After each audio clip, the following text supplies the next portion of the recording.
Hey, I'm Lauren Sapala, and I'm teaching a 4-week live class this March called The Creative Power of Intuition.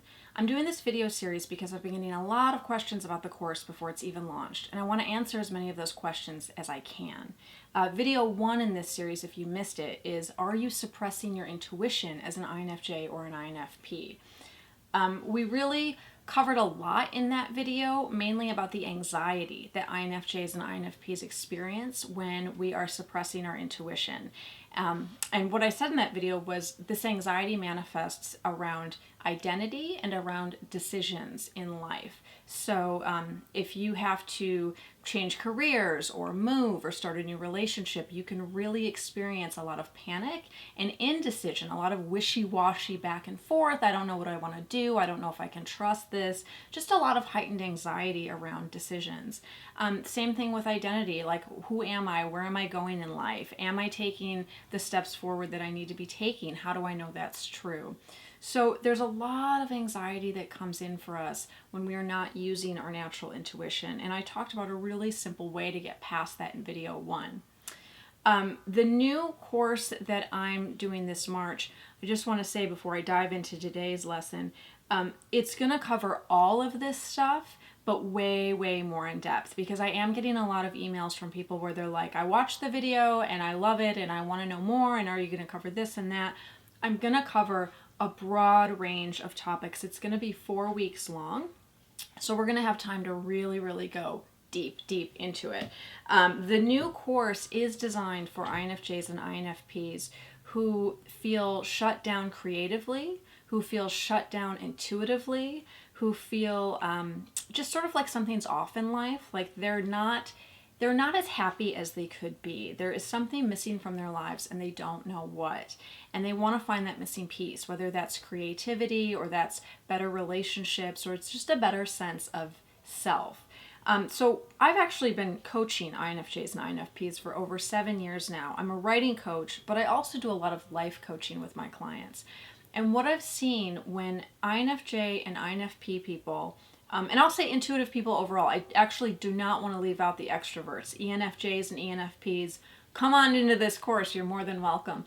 Intuitive people overall, when they start reconnecting with their intuition and using it as a dominant force in their life, they go from having this existence that's really permeated by anxiety and fear and a lot of confusion to feeling very rock solid in their decisions, and very excited about the future, very excited to move ahead, better able to handle life overall. So when a crisis hits, or some sort of turmoil hits their life, they don't have to go into this like week-long emotional black hole that they've done for so long, for years and years in their past. They're much more emotionally stable and able to just sort of roll with the punches and keep moving forward. And that's the difference between living a life where you're led by your intuition and living a life where you're really sort of shoving your intuition away, or you're very confused about what it even sounds like. So at the end of the last video, what came up was a question I get all the time from INFJ and INFP people, which is, all sounds well and good, and I did the exercise and I feel like it's already coming back. I feel like I'm tapping back in.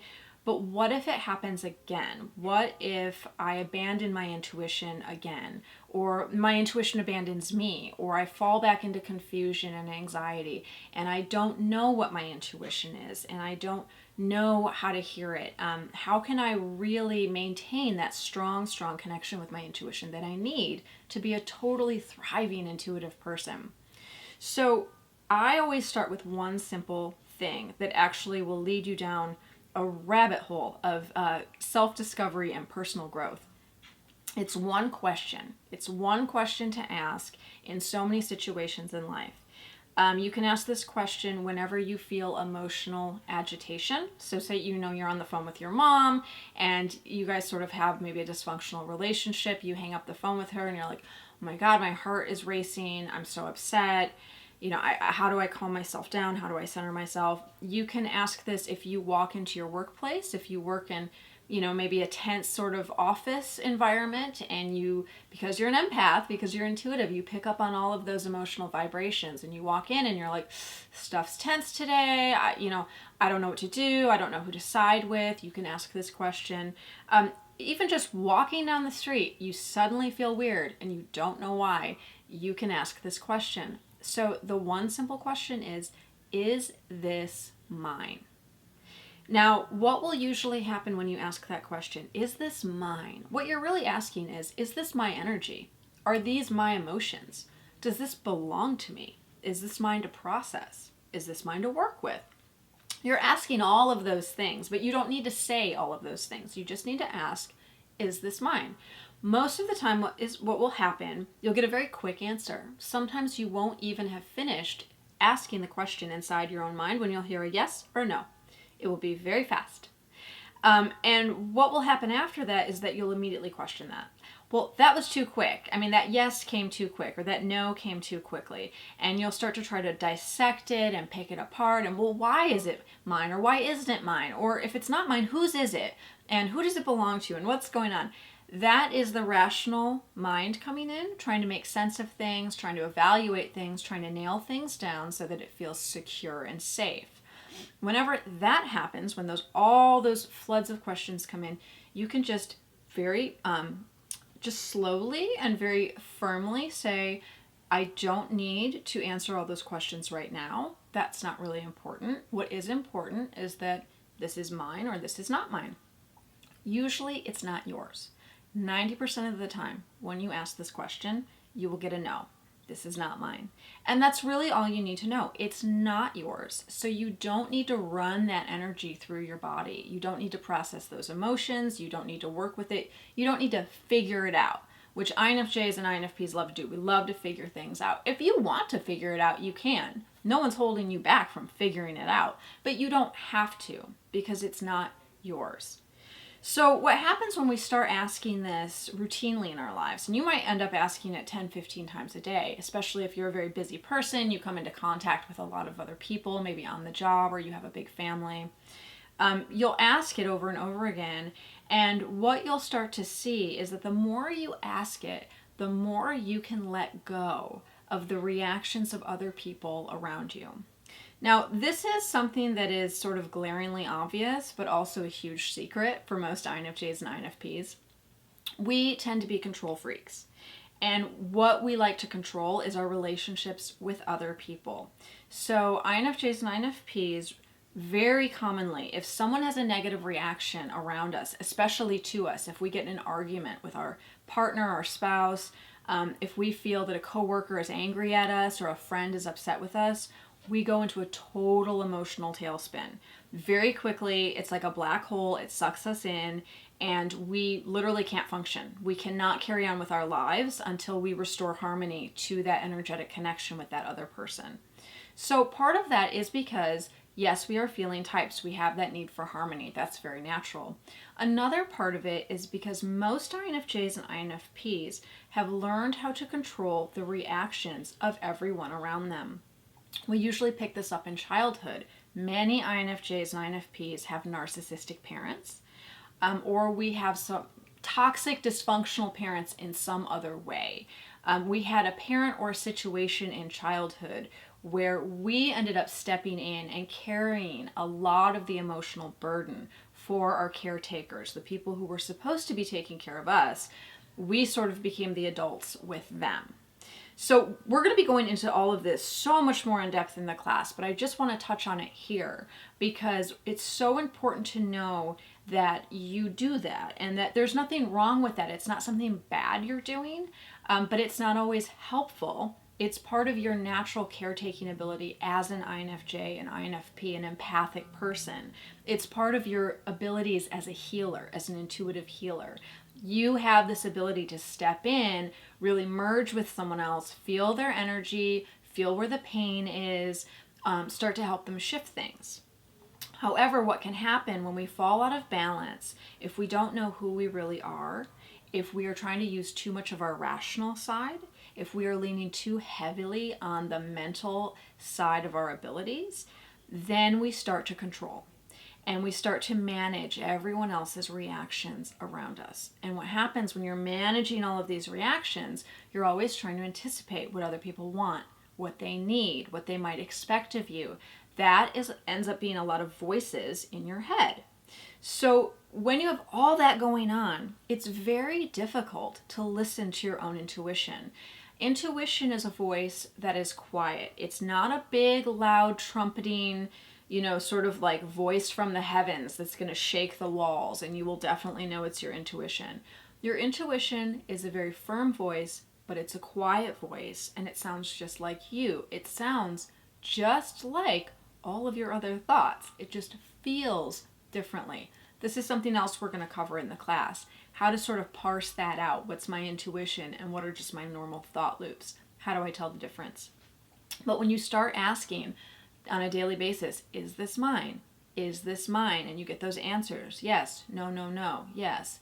You can really start to detach from the process that everyone else is going through and detach from the reactions that everyone else might have around you, to you, just in your presence. You can let go of that, and then you can really, really hear your intuition so much better. The other big question I get from people, and kind of the big fear really about the intuitive stuff for INFJ and INFP people, they say, it's been so long, I don't know if it can come back.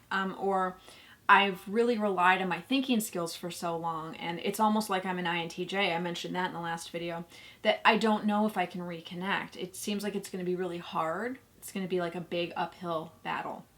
So what I can tell you is that it's actually way easier than you think. And there are, just like I shared in this video, there are some really, really simple strategies that you can begin using right now, tomorrow, immediately, that will start shifting things in a really big way for you and start bringing on this transformation. You don't have to do all the work yourself. You just sort of start putting these automatic processes in place, and they start unfolding on their own. The other thing I will say, it's much easier to do this kind of work and really, really reconnect with your intuition, strengthen your intuition, sort of supercharge that part of you, learn how to use it in a supportive group. Most intuitive people have never been surrounded by a bunch of other intuitive people. We live in a society that is full of censors, that's full of rational people. That's sort of how our society is designed. Western culture is very masculine, it's very mental, it's very goal-driven. So a lot of intuitive people feel like they're very alone and isolated, they're the only one. The 4-week live class, The Creative Power of Intuition, that I'm running in March, will have a private Facebook group as part of the class. This is a really important piece that I definitely wanted to put in there because I've found with other live classes, the Facebook group is so, so important, and it's so nourishing for members. It offers sustenance and it offers a safe refuge. So what I do with my classes, I open the Facebook group up, first day of class, or even actually, I think the last day of the launch, I usually open it up. And then I keep it open. I don't close the group when the class ends. I found that people make friendships with each other. They start relationships. The group really bonds. I have a group going from, last November, an intuitive writing group, and we've all become a really close-knit little community of writers. So if this is sounding like something that would be really good for you, if you're like, I want to meet other INFJs, I want to meet other INFPs, I want to meet other empaths, I want to meet other people who are interested in intuition, creativity, personal growth, who are on my wavelength. They are in alignment with me, and I don't sort of have to compromise myself around them. This class is probably really going to be for you. This is going to be a really, really good fit. So the next thing I want to talk about, which I'm going to cover in video 3, and I wish I could do 10 videos in this series because there's so much to talk about. There's so much material, but this is why I have to do a month-long course. The next video, I'm going to talk about intuition and creativity and the relationship between the two. They directly affect each other. There is a very, very strong connection between the two, and it's not just a one-way street. It's a two-way street.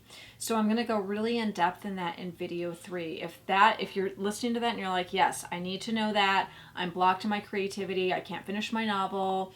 I want to start a creative business. I don't know how. nothing's really working for me, what I look up online. Following your intuition is going to be the key. Tapping into your intuition is going to be the thing that changes everything. I'm going to talk about that in video 3. If you have any questions, any comments, any concerns, anything about this class coming up, please email me, writecitySF@gmail.com, WRITECITYSF@gmail.com. Leave a comment if you're watching this on YouTube. Message me on Facebook, friend me on Facebook, tweet at me on Twitter. Get a hold of me because the launch is coming up. So the class is going to start, I believe, March 2nd. And registration is going to end the last day of February. So if you don't get in, you don't get in. And I don't know when or if I will ever do this class again. I'm following my intuition here. And right now my intuition says, do this class. I don't know if it'll say that again. I really can't promise anything. So if you're watching these videos and you're like, I know I want to be a part of this. This is resonating so hard. Like, I just have a couple questions to get answered. Get a hold of me. Let's get those questions answered. Until then, I'll see you for video 3, all about intuition and creativity.